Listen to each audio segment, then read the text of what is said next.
Bonjour, bienvenue dans notre émission Sagesse bouddhiste. Nous avons le grand bonheur de retrouver ce dimanche notre invité Taklung Matrul Rinpoché de la lignée Taklung Kagyu du bouddhisme tibétain. La semaine dernière, nous avions évoqué cette lignée peu connue en Europe, proche de la lignée Nyingma. Cette semaine, nous allons nous intéresser à la base même de la méditation, c'est-à-dire samatha, la méditation qui peut mener au calme mental et par là à la félicité. Nous chercherons à la définir, à comprendre comment on peut l'expérimenter, en vous proposant même, pourquoi pas, un exercice pratique. Nous demanderons aussi à notre invité pourquoi et comment la méditation samatha peut mener à la sagesse. Taklung Matrul Rinpoché, bonjour. Bonjour. Vous êtes le représentant de la lignée Taklung Kagyu, reconnu 7e Taklung Matrul Rinpoché par le Dalai Lama, c'était en 1987. Vous vivez en Inde et vous venez régulièrement en Occident, notamment en France et aux États-Unis pour enseigner. Vous avez ainsi répondu à l'invitation du Centre d'études de Chanteloup en Dordogne. Merci d'être avec nous sur ce plateau aujourd'hui. Alors on va essayer de définir un petit peu ce que c'est que la méditation samatha. On dit samatha par rapport à un autre mot, vipassana. Est-ce que vous pouvez nous expliquer un petit peu de quoi il s'agit? Shamatha meditation is La méditation de shamatha est principalement une méditation dans laquelle on se concentre, alors que la méditation de vipassana est plus analytique. Pourquoi est-ce que c'est la base de la méditation shamatha?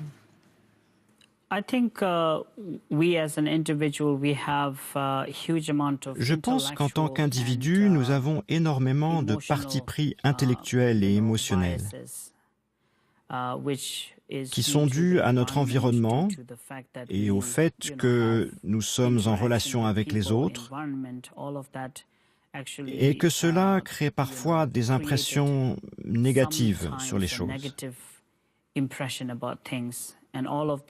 Et tous ces partis pris intellectuels et émotionnels peuvent être conflictuels. Aussi, il est très important de se défaire de ces partis pris afin de purifier ou de stimuler notre intelligence fondamentale. Nous étions très innocents quand nous étions enfants et nous essayons de retrouver cet esprit.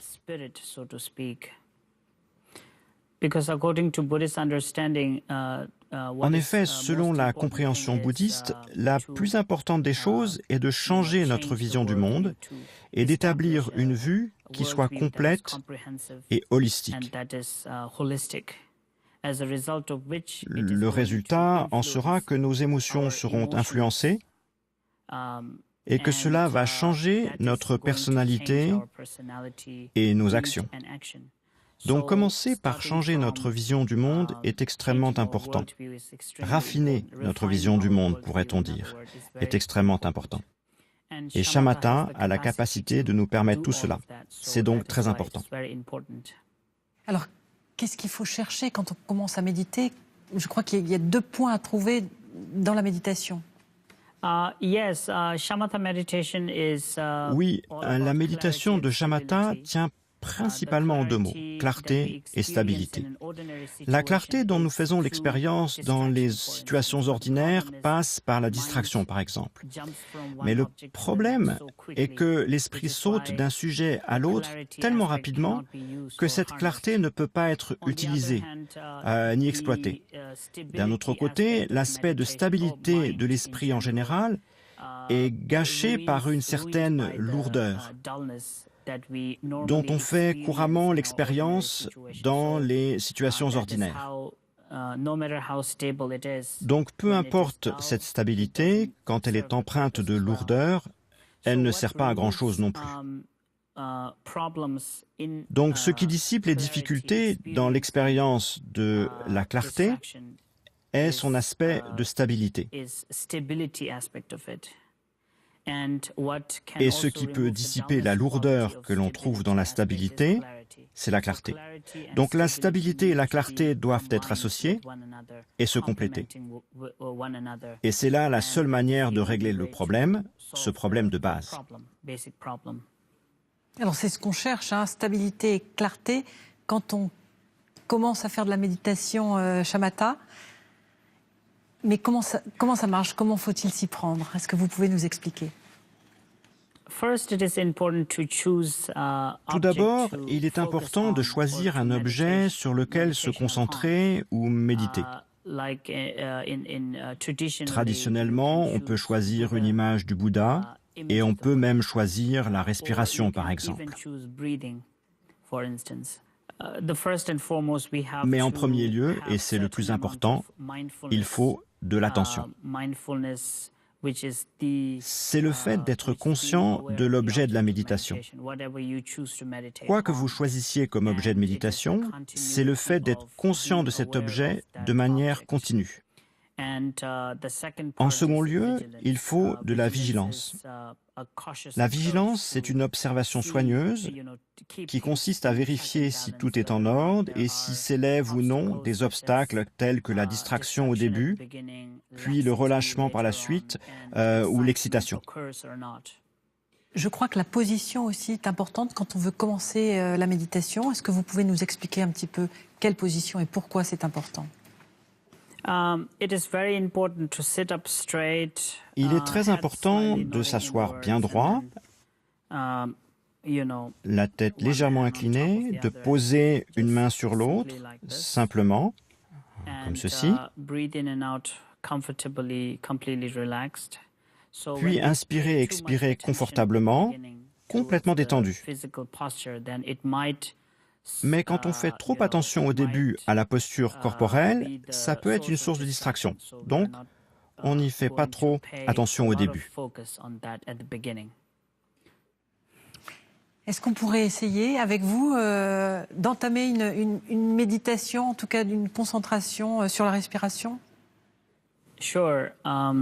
So we will sit up straight like Bien that. sûr. Donc nous allons nous asseoir droit, comme cela, la tête légèrement inclinée. Si possible, nous allons garder la bouche légèrement entrouverte, de manière à ce que les lèvres ne se touchent pas, la langue légèrement tournée vers le haut, de manière à ce que la pointe touche le palais, près des dents du haut, et une main posée sur l'autre. Nous respirons confortablement, complètement détendus. Une autre chose que nous essayons de faire est d'abaisser le regard dans la direction de la pointe du nez. Nous ne regardons pas dans toutes les directions. Et en ce qui concerne la respiration, nous essayons de respirer profondément plutôt que d'avoir une respiration courte. Une fois que tout cela est en place, c'est le moment de se concentrer sur la respiration elle-même, l'aspect général de la respiration. Si ce n'est pas possible de se concentrer sur cet aspect général de la respiration, on peut compter la respiration. Une inspiration et une expiration comptant pour 1, une inspiration et une expiration comptant pour 2, puis 3, 4, ainsi jusqu'à 5. Puis on revient et on compte de nouveau à partir de 1. C'est pour s'assurer que l'on ne se laisse pas distraire. Parce que si vous ne comptez plus les chiffres, c'est que vous êtes distrait. C'est plus facile que de se concentrer sur l'aspect général de la respiration en général.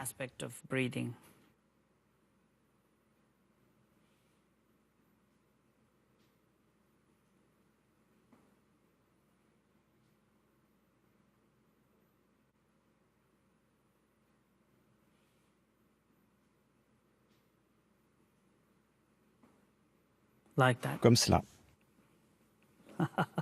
Merci Rinpoche. Thank you. Alors, qu'est-ce qu'on doit ressentir? Est-ce que c'est plutôt d'ordre sensoriel ou intellectuel? Je pense que la méditation de shamatha n'est ni intellectuelle ni émotionnelle. Je pense que ce n'est que de la concentration en un point.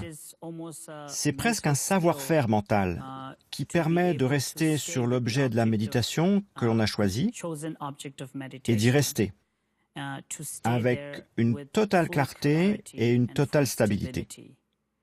C'est donc plutôt une compétence mentale si vous voulez. Et plus vous la pratiquez, meilleur vous devenez. Alors meilleur, justement, ça veut dire qu'on fait forcément et tout de suite un lien avec la sagesse? I mean, the skill. Je veux dire If dans you cette compétence. concentrate, Si vous vous concentrez de temps à autre et apprenez à demeurer dans la clarté et la stabilité sur l'objet de la méditation, parfaitement concentré dessus, vous allez vous améliorer et finalement arriver à un point où vous serez totalement clair et totalement stable sur l'objet, sans aucun problème, qu'il soit d'ordre physique ou d'ordre mental, comme ceux dont on fait normalement l'expérience.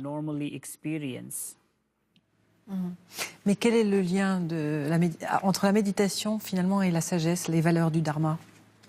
Je pense que c'est là une question très importante. Le rapport entre shamatha et la sagesse est très profond. Et comme nous l'avions dit plus tôt, si nous n'avons pas un esprit calme, si nous n'avons pas un esprit clair et stable, nous ne pourrons jamais faire correctement les recherches analytiques. Donc Vipassana, qui est une méditation analytique, on l'appelle également méditation introspective, est fondée sur shamatha. Et c'est encore plus vrai quand on a tant de partis pris intellectuels et émotionnels dont on fait l'expérience dans les situations ordinaires. Et à moins d'arriver à s'en débarrasser, on n'arrivera jamais à examiner les choses sans la coloration de ces partis pris. Donc, pour actualiser la sagesse, qui est libre de tout parti pris, quel qu'il soit, shamatha est indispensable.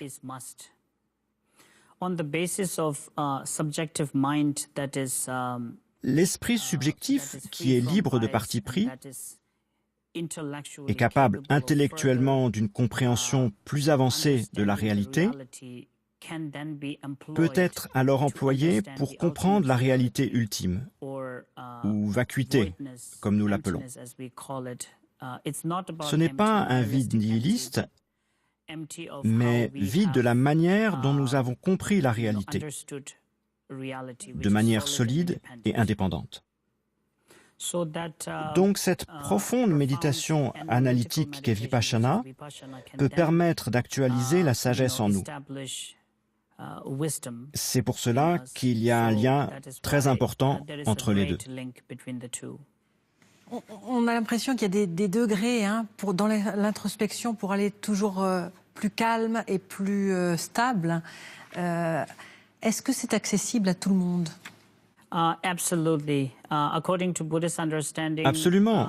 Selon la compréhension bouddhiste, pour chacun d'entre nous, tant que nous faisons l'expérience de ce phénomène qu'est la conscience que nous possédons, nous avons ce que l'on appelle la nature de Bouddha, ou Tathagata Garbha. Et en particulier, en tant qu'êtres humains, pourvus des pleines capacités mentales, c'est encore mieux.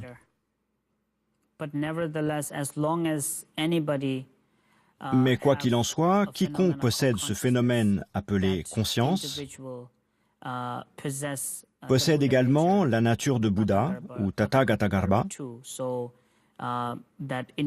et cette personne a la capacité, à terme, d'atteindre l'éveil. Merci beaucoup, Taklung Matrul Rinpoche, d'avoir répondu à nos questions. Merci. Thank you.